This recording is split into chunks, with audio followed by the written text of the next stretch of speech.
Hello, everybody, and welcome to the Let's Talk About Data show. We've got another great episode lined up for you today.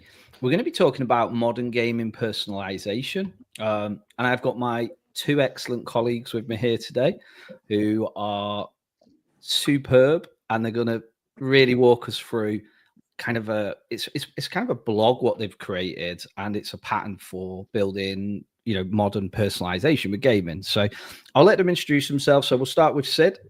You want to introduce yourself, Sid? Yeah, thanks, Tony. Hello, everybody. My name is Sid, and I'm Principal Technical Account Manager based out of Ireland. And happy to be on the show. Thank you. Cheers, Sid. Nishant? Hey, everyone. I'm a senior software engineer at Amazon. Yeah, it's good to be here. Looking forward to the session. Excellent. Great to have you here. And do let us know as well where you're tuning in from. So I'm one of your regular show hosts, Tony Mullen. If you've not seen me on here before, I will introduce myself as well. You've probably seen me on many times. I'm a database guy. I'm based in Manchester, so I'm always moaning about how poor the weather is and how cold it is. So do let me know if you're tuning in from somewhere sunny. That is always great to see. Pop any chat, anything you want to ask as well as we're going through the show. Any questions, anything, put it in the chat. We have our Lydia today is there for our chat support. So any questions we can't answer, Lydia will be there to help out as well. So here we go. Lydia, and Lydia is a data gal, so she's here as great support for us, and yet very cold in the UK. So Sid, where are you tuning in from today? Is it London? From Ireland. Ireland? I'm based in Dublin. So it's still cold here, rainy. So just over the river from me then. Yeah. Yeah, just across the pond, yes. And Nishant, how about yourself?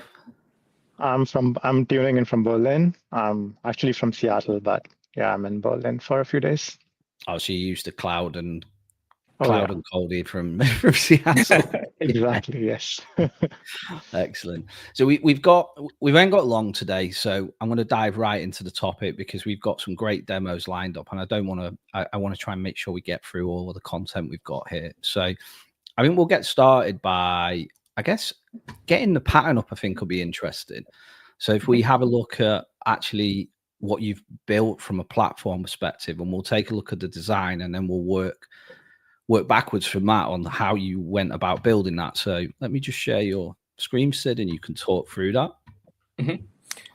So even before I get to the architecture, I think it would be really beneficial if we understood the use case and why did we even build this use case in the first place. Yeah.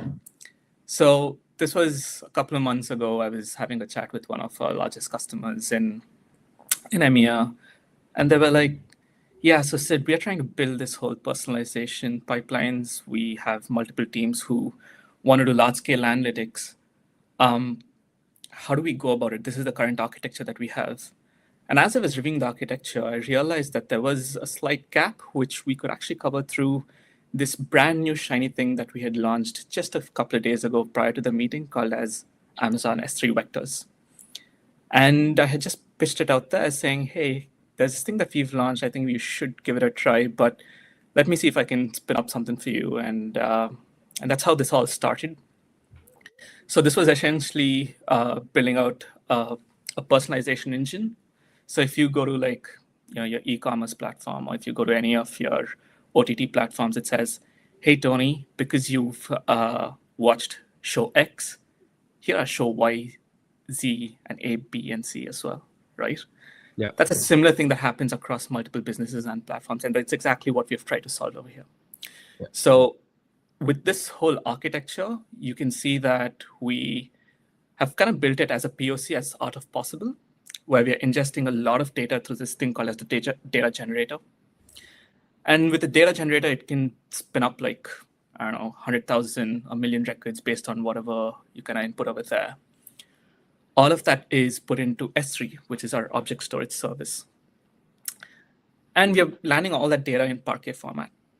So once it lands in Parquet format, we are putting it into Dynamo. We're using Glue for converting that data from putting it from S3 to Iceberg on S3 tables. then we're using Bedrock, S3 vectors, and so on. But that's the very high level use case and the architecture. But obviously, you'll have multiple questions on which service is used for what. I'll leave you for that. Yeah, definitely. Yeah, and it's probably worth saying as well that if people do want to try this architecture out, we'll share the links later as well. We've got some GitHub links and a blog on this on everything we're talking through today as well. So we'll share those links towards the end of the show, and you can have a look at this and try this out yourself as well in your own account, because there's mocked up data and demo data there for you to try out, which is great. Yeah. Let me just remove that off screen. There we go. Cool.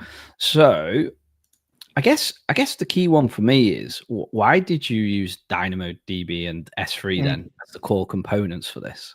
Yeah.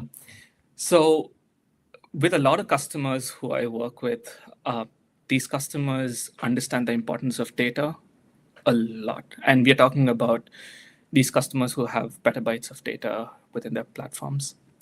And talking to the leaders, one of the key things that I've realized is you need to have your data stored in S3, like all your data, whether it's in raw format or not. That should be your landing. So that's one of the reasons why I've chosen S3's object store, where all the raw data is coming in there. We're converting it to Parquet, putting it back there for backup and so on. And the reason we've chosen Dynamo is because in this whole architecture, we are also using S3 vectors. That's the engine for recommendations, right? But DynamoDB gives you the contextual details of the players. For example, in this whole demo, the background is there's this company who has various games on their platform, and each game is aligned to a category. And this category could be football, volleyball, cricket, basketball, and so on.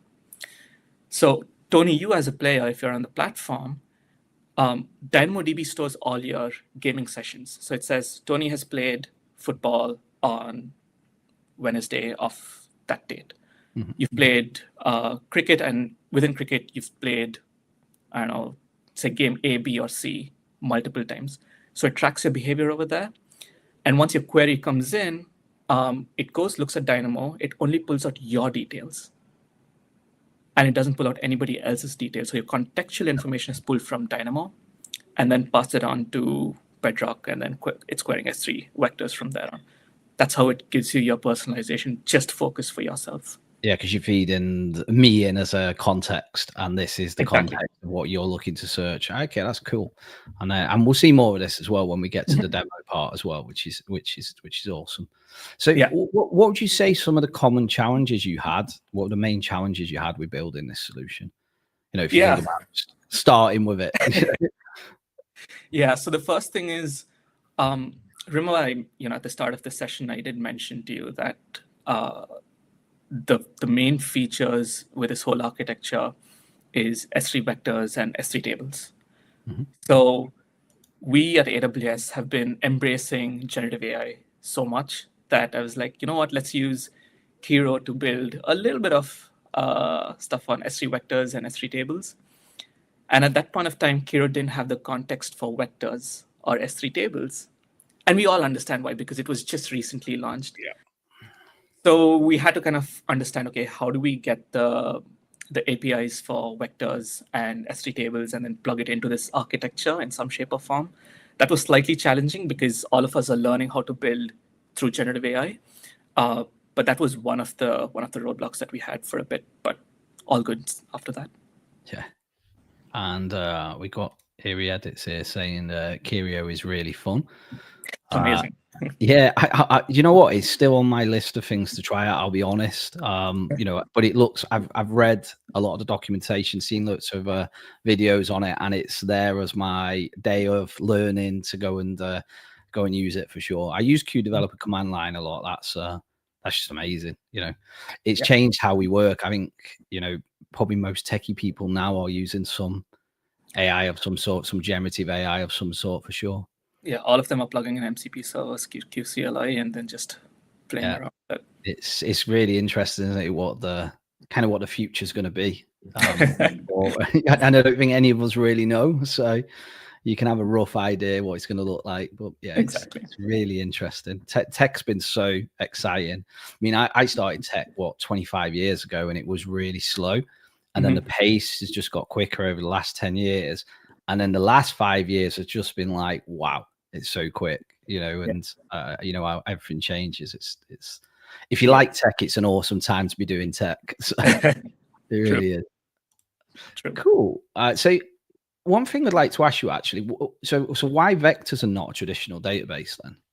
Yeah, amazing question. Now, you're a database guy, right? So you'd understand when you write queries and when it's querying a table, it's more of a yes or a no answer.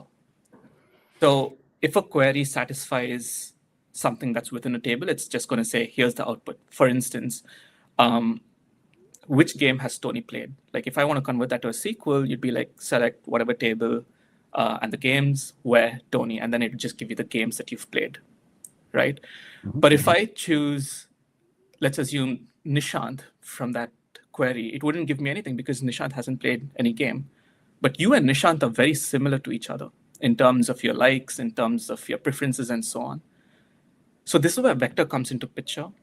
It has that, similarity search saying, I don't necessarily need Tony's details or Nishant's details, but as long as I have the attributes where I can figure out similarity between the both of y'all, then most likely whatever I give you as an output would suit. So that's the difference between a traditional database and a vector. With a traditional database, to summarize, it works, but it works only for more of a yes or a no answer. Whereas vectors just opens up multiple use cases where you can identify similarity based on attributes. So that's a better personalization engine for you compared to traditional databases. Yeah. And why S3 tables as well then? Is it like, that's, why would you choose S3 tables? Because like you say, it was brand new out. What was the reason behind that?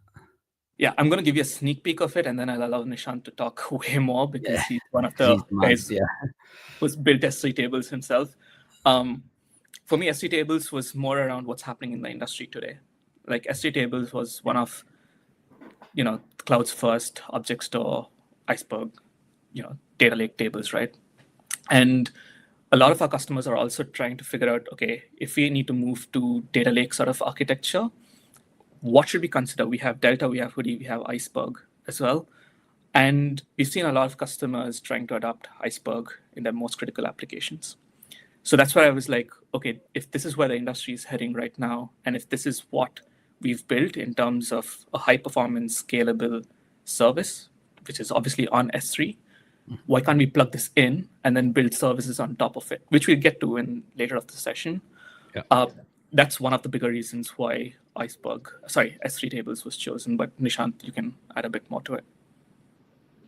Yeah, and like just adding on top of that, like with S3 tables, you'll get all the openness of Iceberg, meaning like your data can still be engine agnostic, but you'll get like operational simplicity, performance, and durability that you get out of S3 with automated management and maintenance activities that runs behind the scene so that you don't have to manage as a customer, you don't have to manage that overhead. Yeah, and just to kind of close this whole thing off, Tony, specific to this architecture, specific to this use case, remember we are trying to solve two challenges over here. One is personalization, which we are solving through vectors. The other one is large-scale analytics. So personalization is more of a user or a customer front. That's what they see. Whereas behind the scenes, every single company does large-scale analytics. So you have multiple teams, right? You'd have your marketing team, you'd have your finance team, you'd have your risk team, you'd have your engineering teams or your product teams. They'd want to explore more. Those analysts from every single team wants to understand, okay, what's happening through our products. So as you know, customers choose Athena, they choose Redshift, they choose EMR to do these sort of big data processing. So we were like, okay, let's query based on the fact that each of these teams wouldn't necessarily need to know where the data resides. They just spin up the compute, whichever sort of compute that they want, whether it's Athena, Redshift, EMR, and then just query the data lake. Yeah. So this is the reason why we've also chosen S3 tables, and we'll show you a demo of it as we progress. Yeah, keep it simple for the end users. Yeah, which makes perfect sense, and that's what people want. You know, that is all about simplicity. So let's have a look at some of the questions we've got here. So we got Eerie Edit. So I made an app. I think it's talking about from Curio before. I don't know what I'm doing, and I'm no developer by now I have an app because of Curio. That you know, that is so true. It's amazing how quick you can create stuff. It's Yeah, I think through that exercise, this particular user also would have learned a lot about stuff that he or she didn't know. It's a great way of learning as well by using Kiro. Yeah, and it's amazing by changing your context as well of what you ask it, what your end result is as well. You know, if you can be more prescriptive of what you actually want, you know, when you're typing it in, it's amazing how the end result can change as well. That's what I've noticed using it. So, and what's your thoughts on vector storage versus GraphDB? Yeah, that's a great question. I think we'll need more than 60 minutes to answer that. So I'll probably pass that until the end if you have time. Yeah. Let's sum that up at the end and maybe even put Lydia might be able to share some information on that. I think we have some documents what can share that. So, and if you're interested, read a bit more about S3 tables here. So do take a look at that link. So I think let's take a look at some demos. We've got quite a few demos today. So let's get a demo up. So do you want to share your screen first, Sid? Yeah. Let me just get that up then. Sure. So I think what we're going to do is show this in action, aren't we? Really, you know what you've built. So So let's see what it looks like on the front end, and hopefully this all works. So what I've done over here is. Can you zoom that in a little bit as well? Just it's just a bit small. Yeah, that's great. That's brilliant. Yeah. Awesome. So all the data that you see here is all synthetic data. All right, it's just a Python script that's generated a lot of information. It has over 100,000 records over here, all pulling in from Dynamo and from S3 vectors, and Bedrock is integrated over here. But essentially, the platform says, all right, I'm going to choose Justin Davis, who I don't know who this person is. It's just from a Python script. And once Justin Davis comes to this platform, it says, hey, your name is Justin Davis. The total games that you've played on our platform is 17 games. Your location is Dublin. And because you like racing a lot, you've played more racing games. And racing is also your favorite sport. So this is the category of that particular user. So as you see here, it's saying, hey, because you've played racing, out of the multiple games that we have, here are other games that you can also play, which is still under the racing category. It also showcases the fact that because you're based in Dublin, here's what other players in Dublin are playing. So other players in Dublin are playing something called as green, which is under the golf category, and so on. And if you just scroll down a bit more, it also says, hey, you know what? You've also played multiple other sports like Submission called wrestling or even some basketball games. If you want, you can also get recommendations on those, and that's exactly what's over here. So if I click on basketball, it would kind of show you, all right, here are the basketball games that you can try. But what's interesting about this is it just doesn't give you recommendations just because it needs to. It gives you recommendations only on those sports or on those games that you haven't played. Like there could probably be 2 or 3 other games within the whole basketball category. That's not popping up over here. Only net new games, what this user hasn't played, is being popped up. So that's a long story short of it. If I want to show one more example real quickly. And I guess when you're clicking get recommendations here, so James Martinez, it will go to DynamoDB first, pull that information back for that James Martinez. Then it will then do the vector search, the similarity search against the data, and then bring that information back. Yeah, that makes sense. You're right. So just to sum up what you just mentioned there, this is the application, the UI that we're seeing. It's talking to Dynamo. It's getting only that player's details and the context. That context is passed to Bedrock as a query text. And Bedrock is then querying S3 vectors through that data. So that's where your personalization is coming through. And if I look at this player, so if you see here, the most played sport is volleyball, but your favorite sport is golf, right? So they're 2 different things right now. In the previous one, it was the same. It was the same sport. So if you see here, it says, hey, we are showing you volleyball over here because the most games that you've played on the on the platform is volleyball category, right? So here are the games under volleyball. But we also understand your preference is golf. So we're also going to show you a golf recommendation. So here are the games for golf. Yeah. And again, because this player is based in Seoul, we can show the games that's quite popular over there. So all of this is on the UI front. And for some people who want to visualize how vectors look, this is how, like, I've tried my best to put it into a web page, but this is how vectors essentially look. Yeah. So you have a query coming in, and then the query is trying to identify, okay, which is the closest data point that I have, which I can share as a recommendation. And each of those points are the recommendations that's shown on this UI. So yeah, so that's that part. Yeah. We can also take a look at what happens behind the curtains, Tony, if you want. Yeah, I think that'd be great. Yeah, to have to break it right down, show what's actually happening. Yeah. Perfect. So I'm just going to run a small little script here, and we'll set up the environment. Just zoom in again. Just zoom in one more. I think if you can just go in a little bit more. That's it. Yeah, that's brilliant. All right. Perfect. So what this one does is the blog that you've seen earlier on, it's the same GitHub link which I'm running. So in the GitHub link, the repo kind of shows you how to set up your environment and so on. That's essentially what's happening over here. It's only checking, like, okay, am I running on an EC2 or am I running on a local machine? So that's these checks. It's installing all the dependencies. This should take about not more than 45 to 60 seconds tops. Mm-hmm. And also what's happening over here is it's going to ask me in a second or two, where do I want to ingest all my images? These are dummy images, but you can choose your own company's images over here. So I'm going to say, hey, put it into this bucket of mine. So this is the name of the bucket. And it says, okay, I'm uploading all those dummy images into that bucket. So what's happening over here is we are setting up this whole environment. We're setting up the roles. We're setting up glue. We're setting up the infrastructure that's needed to run this whole pipeline.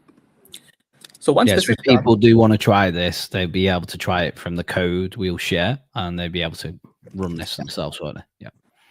Right. So this is the meat of the content. Here is where we are generating all the records, all the dummy records, just for the sake of the demo. In the previous example that I'd shown you, just before this session, I had ingested about 100,000 records. Just for the sake of time, let's just ingest 100 records with about 10 players. All right. And I'm going to name it Tony as the name of the project. Let's just use US East 1. So what's happening over here is it's creating that S3 bucket where all the raw data is going to be landed. It's going to create that DynamoDB table, which is used for context. It's going to create that S3 table bucket as well. And it's going to choose, it's going to create two things. One is the bucket for vectors, and it's going to create an index. It's going to create glue job, and we'll show you what the glue job actually does behind the scenes. And that's pretty much it. So as you see here, it's loading all the data over here. So if I come to this console, and if I go to Dynamo over here, let's just zoom out for 1 second. So let's see, where's Tony? So you see here, this is our table, Tony. And if I see get live count, 100 items have been ingested. This is the same data that we had ingested through that script. Yeah. And if we go back to our S3 vectors bucket, and if I say create a date, it's going to take a couple of minutes to create this, but you should have, yeah, there it is. Where is it? Yep. Tony. So this is so this is where all the vectors are being stored. And then at the last, there's this S3 tables bucket. So S3 tables bucket is going to be created by glue.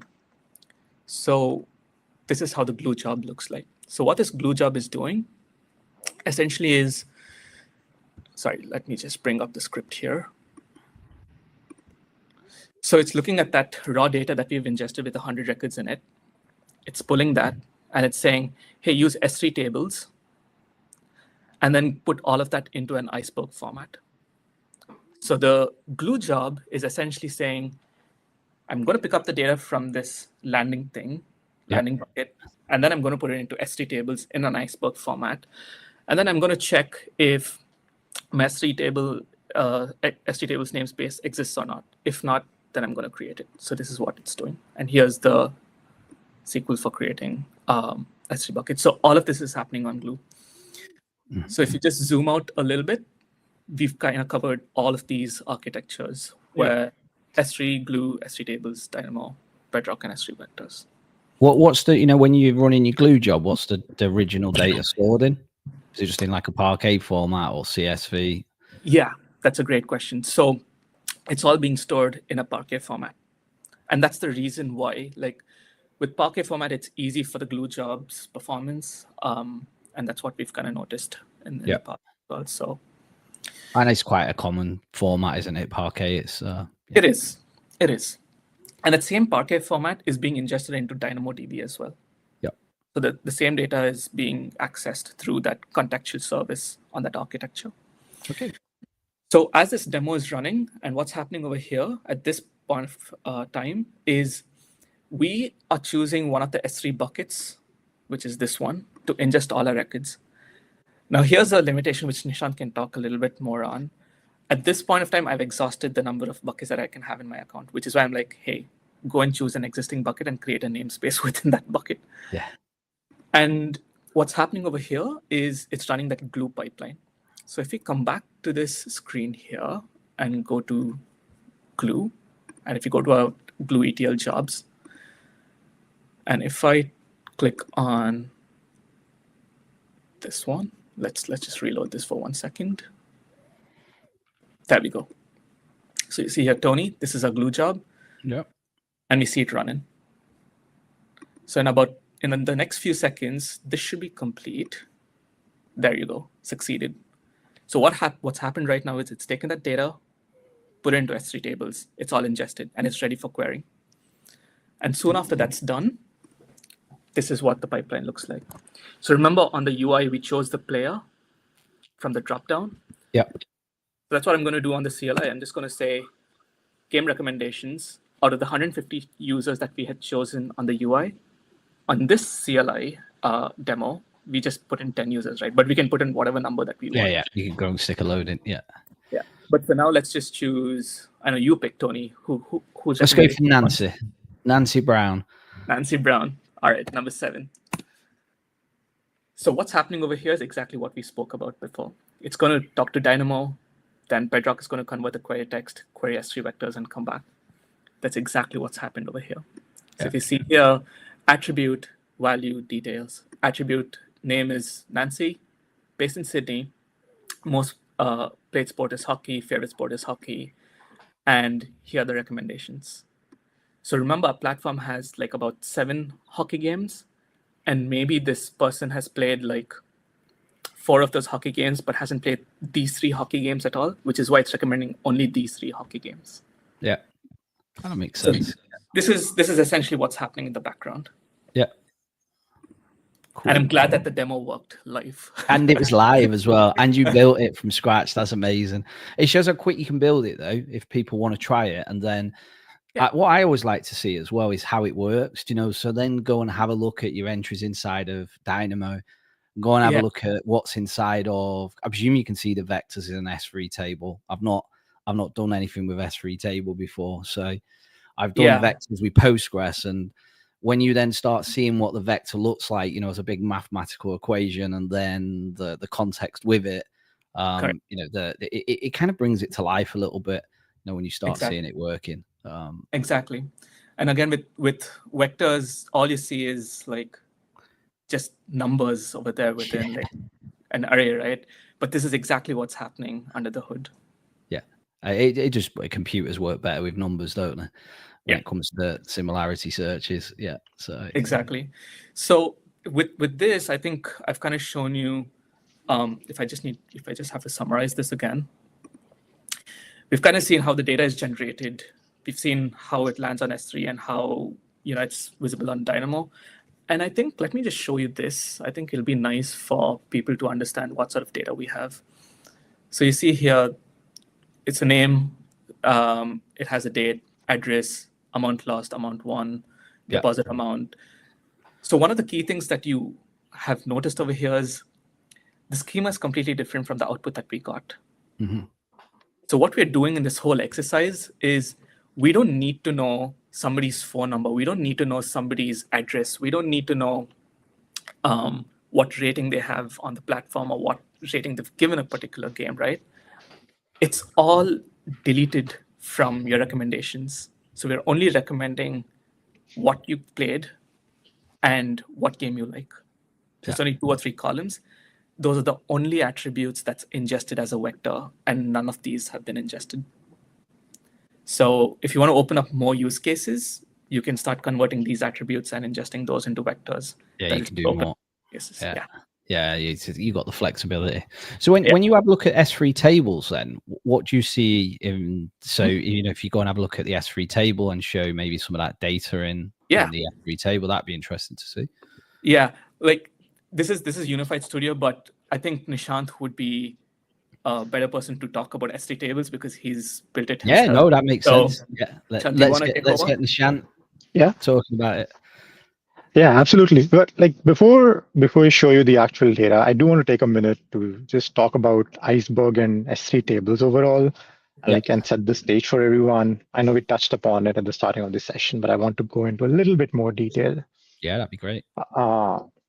Yeah, so like as we were discussing earlier in the session, like Iceberg is an open table format which is designed particularly for large-scale analytics on large-scale analytics. Like it brings the kind of reliability and structure we expect from database tables, things like schema evolution, asset transactions, time travel queries, but it does that directly on top of object storage like S3. And like over the last few years, what we have seen is like Iceberg has become like the de facto standard for modern data lakes, which is what Siddhant also touched upon earlier in the session. And it's supported by like most of the query engines, including Athena, Glue, like we just saw, EMR, Redshift, Snowflake, Spark, Flink, you name it. But one of the challenges that we have seen is like running Iceberg at scale has been challenging for a lot of customers because it involves managing metadata, planning compactions, optimizing small files, all while keeping the read and write performance still predictable as the data sets grows. And like that's exactly where S3 table comes in. You get like the automated management, and you still get like the open standard Iceberg format with S3 native optimizations and the durability and performance you expect out of S3. Yeah, so there's no management of those changes, is there? So like your data changes inside of your S3 bucket. If you weren't doing S3 tables, you have to do some work, don't you, to incorporate those changes in? Is that correct? Right. So with S3 tables, we have introduced a new type of bucket. It's called an S3 table bucket. So it's slightly different from the classic or the general purpose S3 bucket, but the idea is more or less similar, where the data gets ingested into tables within the table buckets, and then you can run any type of queries or analytics on top of that data. Awesome. Yeah. So yeah, it'd be good to see some of this in action. So shall we share your screen, Nishant? Yes, please do that. There we go. All right. Can you see my screen? Yeah, I can see your screen. All right, I'll zoom in a little bit. So this is Amazon SageMaker Unified Studio Notebook. In the interest of time, I've done some setup already. Used the same the GitHub repository that Sid just went through. So the data would look slightly different, but it's the same script. It's the same ingestion workflow. In this case, the table name is slightly different. It does not have Tony in it, but yeah. So we'll just start by doing a very simple select star query and just limiting to 10 rows. And like behind the scenes, it is pulling data from S3 tables. And as you can see, like you get user ID, the game name, category, the results, and so on. All the attributes that Sid already discussed earlier,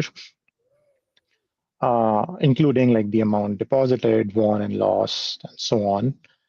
And like underneath, the data is stored in the Parquet format. And the good thing is, if the data set is growing, S3 tables provide automated management, so it'll run things like compaction and cleaning up old snapshots. It'll help you get more performance optimizations and save cost. So I'll jump into a slightly more evolved query than a simple select star, where we are doing a group by. Over here, we're just doing a group by user ID and looking at the total amount won. And we're looking at basically the top 10 users who have won the most amount. So it'll take a few seconds. There you go. You'll see like Gary Jones in this case has won the most amount, around $473,000. And then we have 9 other users over here who have won somewhere around $460,000. And then finally, we'll dive in a little bit deeper. And over here, we'll dive into one single user, which is, in this case, I've picked Jonathan Davis, but it can be any user really. And we're just looking at few different attributes for all the games that this user, Jonathan Davis, has played. And like since the data is stored in Parquet, like we're just specifying a few columns. So, the advantage of Parquet, it's a columnar format, so it won't have to pull in all the data, giving you more faster queries. Nice. But I think the key takeaway also from this, Nishant, is what sort of compute are you using over here? Right. So we are actually running this using Athena. I should have talked about this earlier. So we are running this on top of Athena.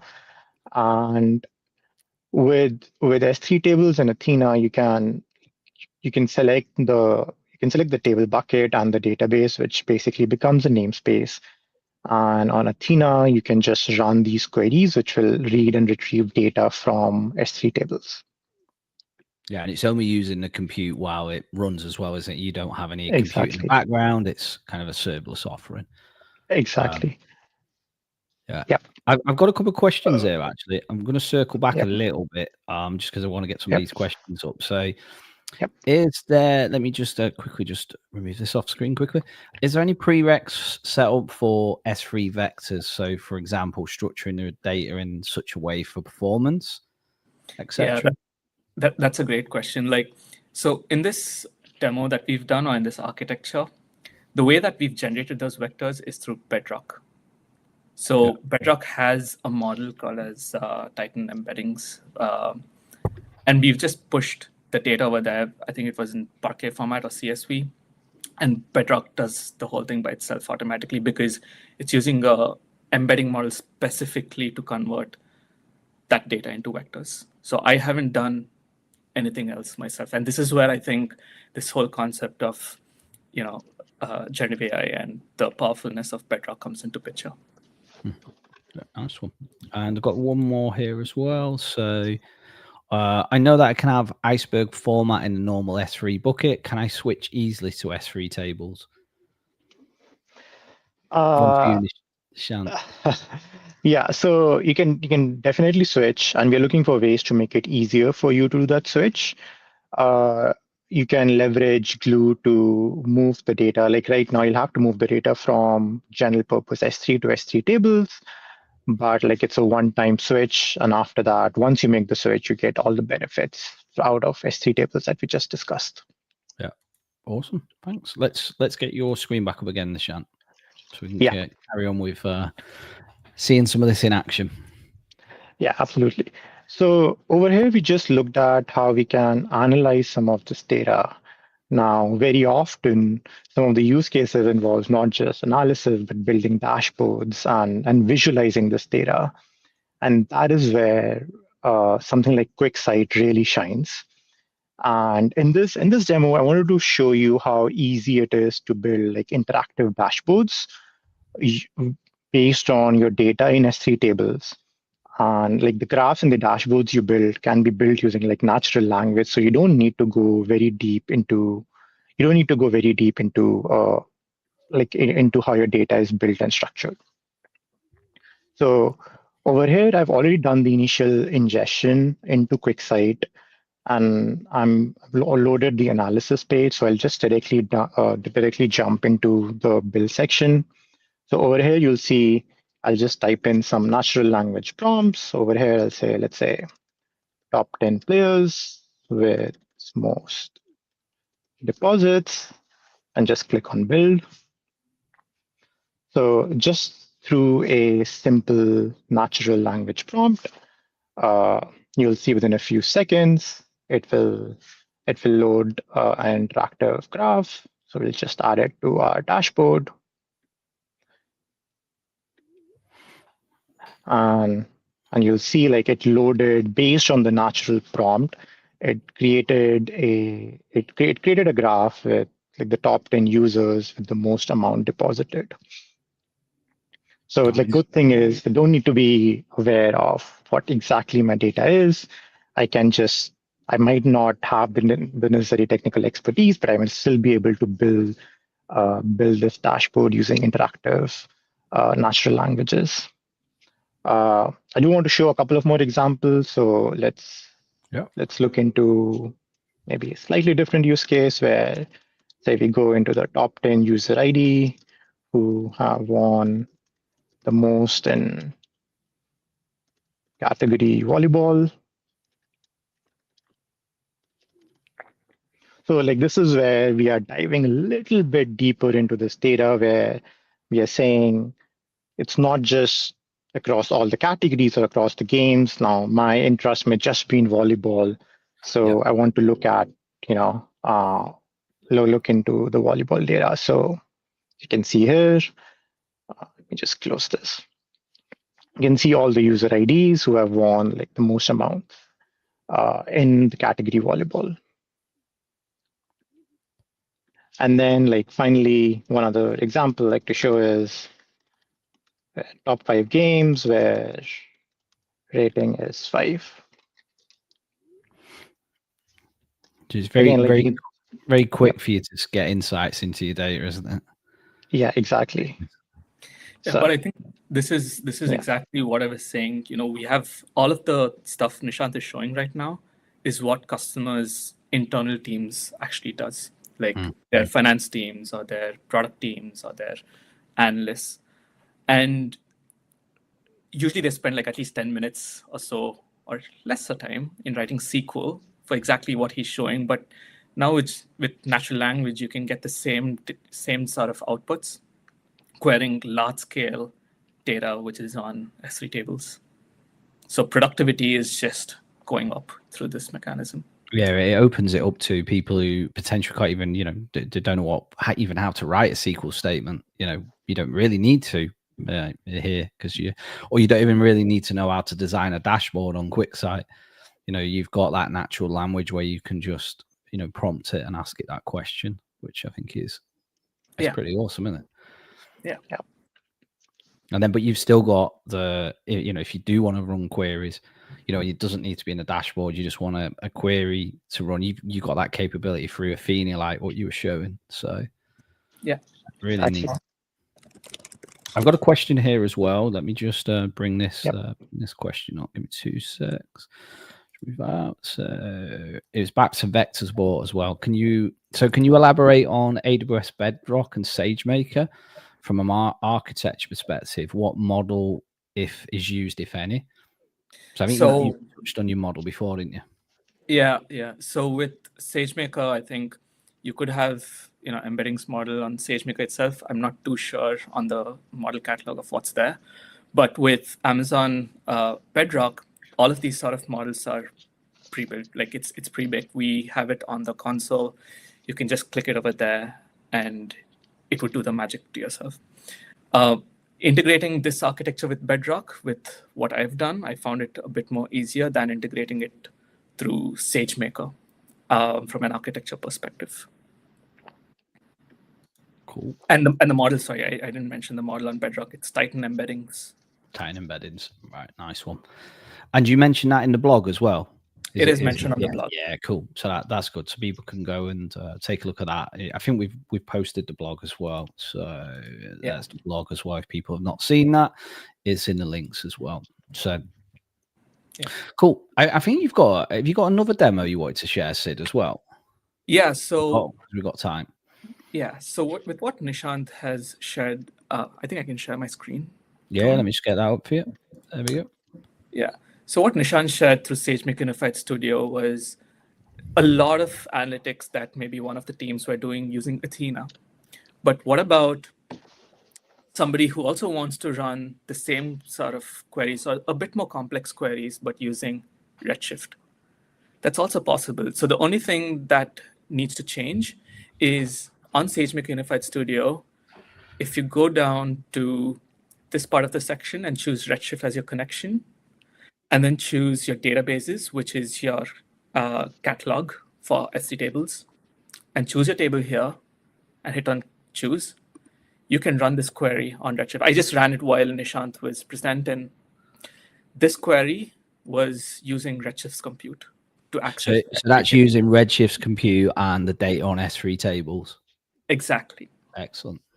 So let's go a bit further, right? And I have another demo over here. I presume, could you join that data with other data in S3 tables or in Redshift itself? You've got that flexibility.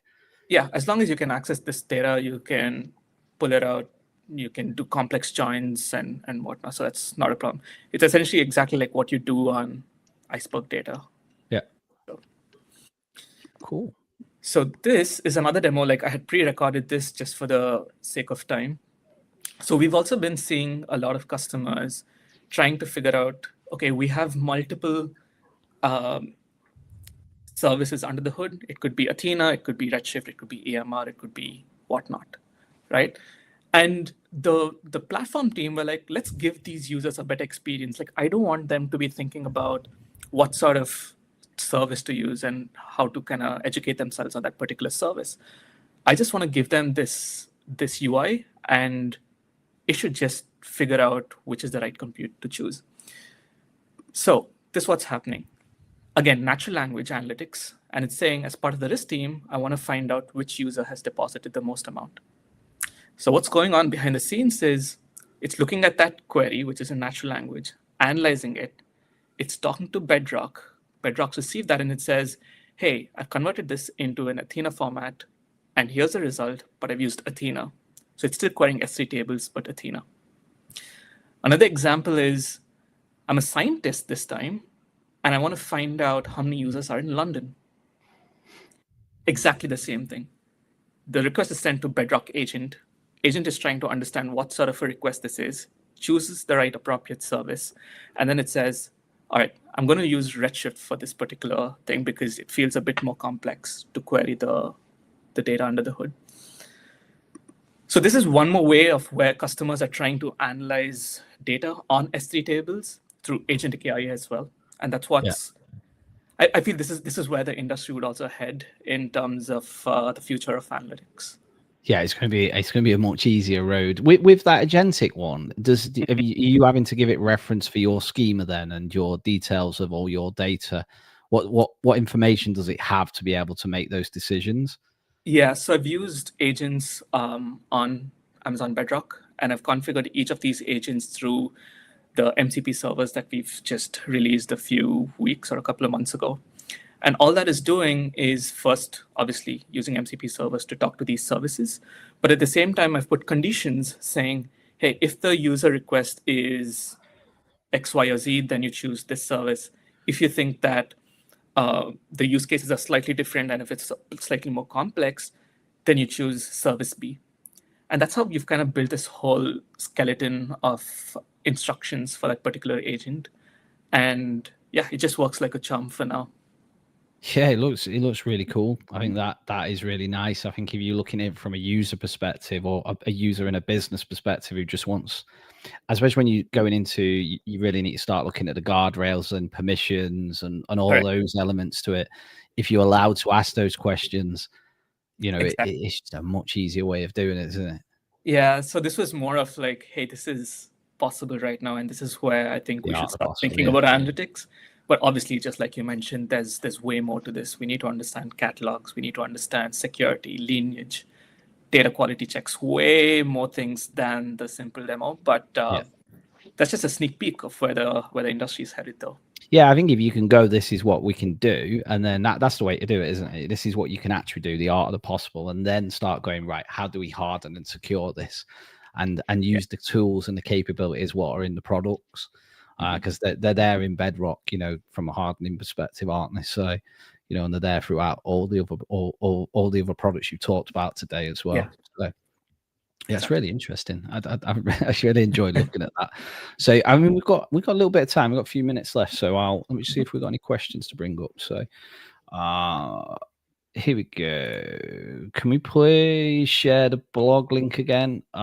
If you could pop the blog link in again, Lydia. It is there at the top, but if we could chuck it in again, I think that'd be useful.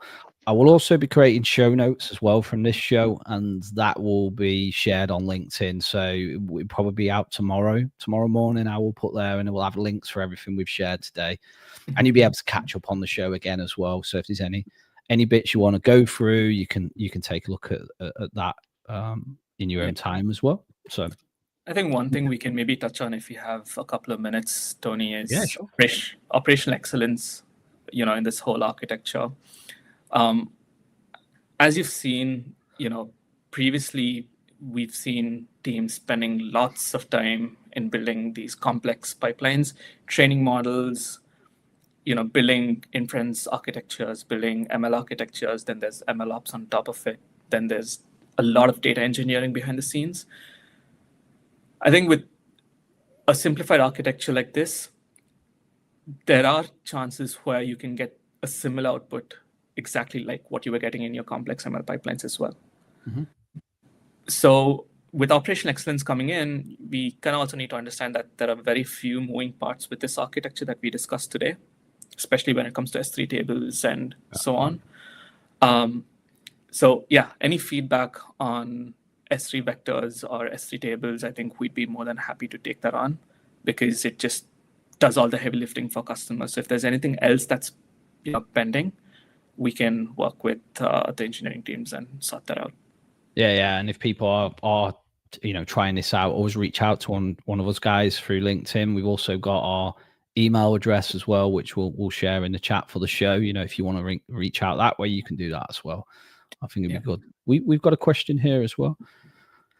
So what is the criteria you choose behind the scene? Is it including comparing price performance ratio for choosing Athena versus Redshift? I guess that's one for the agent thing I think we were looking at. Yeah, I'm assuming this is for the agentic one.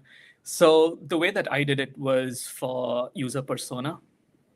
And I was like, with all the analysis that we've done, we don't think that team A has so many complex queries and it doesn't run for a long time. And that team does more of ad hoc querying on the system. So that's the reason why one of the conditions was to choose Athena. Now, the second thing is, obviously, there are other teams where the SQL queries or the use cases are way more complex, and the sort of data that they run the queries on could be large.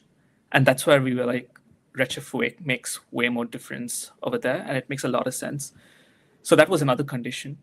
And that's how we've kind of understood, okay, for this set of users, let's use Athena. For this set of users, let's use Redshift. And that's how, at least for this particular demo that we've done, it was just based on those conditions. But with that said, I think it's a great kind of feedback around. We can also look at what the cost of that query would be like on the database level to see how complex it is, and then choose a service in that way. Yeah, it is probably a demo for another day that we can work on to build some more logic. But that's where you can get with it, though, isn't it? To build that extra logic in. It's like I always like Lego. I think when you're building Lego, that's why I always you start and then you just adding bits on to your product or to your solution. So that's also, I'm just looking at the time here. We're running quite low on time now. So I think a takeaway for people here is I think take a look at the blog is a great starting point. I've had a good read of it. It's a really detailed blog. Within the blog, there is a link which will point you to the GitHub repo. Within there, you can download that, pull that, clone that repo, and then you should be able to start building this in your account. Is there any gotchas to building it, Sid, would you say, from your side of things? Yeah, no, like Nishant and I were discussing during the development of this, just don't run this in production environments. Obviously, use a test Yeah. environment to test Yeah. this out, and no gotchas as such. Just be mindful of the fact that S3 Vectors is probably still in preview, so there's still way more development going on over there. But this is just a sneak peek of what the technology can do. Yeah. Yeah. And I presume in your account you'd have to have vectors. You'd have to be signed up for the preview for this to work as well. Well, not really. I think as long as you're in US East 1, it should just work. Yeah. Okay. Cool. So that's good for people to know. So that's a good taking point as you look at a US East 1. Yeah. And I'm yeah. Sorry. Go on, Sid. No, and the only other thing with the whole demo is we've used a lot of synthetic data on that demo because that was what we wanted to build. But again, within the GitHub, there is a Python file called data generator. You can tweak that to whatever sort of synthetic data that you would want, and then it would generate the data based on that. And the second thing is there's another script called as recommendations, if I'm not wrong. You just need to go change your criteria for what sort of recommendations you want. It's in natural language, so it shouldn't take too long. Great. Well, we're getting very close to the end now, so I think I'll start wrapping up because we don't want to be getting told off for going over our allocated time. So thanks for joining today, guys. It was a great show. It was really good to see these demos in action. So we'll be here again next week. So same time, so 5 p.m. CET, 8 a.m. Pacific time, 11 a.m. Eastern time on a Monday. And what we'll be talking about next week is from words to wisdom. So revolutionizing graph data modeling with Gen AI and natural language. So do join us next week for that. And I will also post our show notes. If you see my LinkedIn message, it's on there. And I'll stick a comment to that. So you'll be able to go and hit our show notes page. It also has links to our past shows as well. So go and take that a visit as well. And thanks again, guys. And thanks everyone on the audience for joining today. It's been a great show. Cheers, everyone.